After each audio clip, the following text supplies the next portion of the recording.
Moi c'est Ted, du coup je suis directeur de l'école de musique Grosic et je suis coach vocal du coup au sein de cette école et je suis aussi ingé son studio, voilà, qui occupe pas la majeure partie de mon temps. Après en tant que coach vocal, bah, je travaille avec les élèves sur comment placer leur voix, voilà, comment leur apporter un peu plus de technique et quelques outils supplémentaires pour qu'ils puissent chanter ce qu'ils veulent chanter et ce qui est adapté aussi à leur voix. Bah, je dirais qu'il n'y a pas forcément, enfin tout le cours est important, il n'y a pas forcément de partie plus importante l'une que l'autre. En fait, on commence déjà par s'échauffer. Voilà, c'est très important de s'échauffer la voix avant de chanter parce que de chanter à froid, on peut s'abîmer les cordes vocales. On travaille un petit peu de technique, donc c'est important pour développer ses capacités vocales. La troisième partie, du coup, on travaille une chanson voilà, qu'on a choisi soit une proposition de l'élève, soit une proposition de moi, ou voilà, en tout cas c'est un commun d'accord. Voilà, donc il n'y a pas de partie plus importante que l'autre, je pense, dans un cours.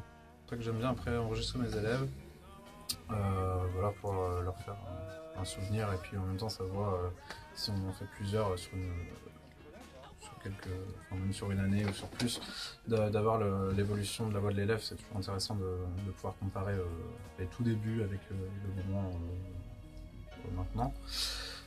Du coup, quel processus quand j'enregistre? Bon, ça, du coup, c'est un peu plus le métier d'ingé son. Du coup, en fait, c'est de trouver le bon équilibre entre le volume d'une bande son et de la voix. Et après, bien sûr, il y a tout ce qui est nettoyage des fréquences de la voix. On compresse un petit peu pour faire ressortir la voix. L'importance par rapport au chanteur, enfin, qu'un chanteur ait un coach vocal, c'est qu'en fait, il va avoir un avis extérieur sur ce qu'il fait et quelqu'un qui va lui faire travailler et peut-être explorer des options qu'il n'aurait pas pensé tout seul. Après, j'ai un ami qui est chanteur pro, lui par exemple, il a eu 5 professeurs et coach vocal différents et il en a gardé lui le meilleur de chacun, enfin de ce qui lui parlait le plus.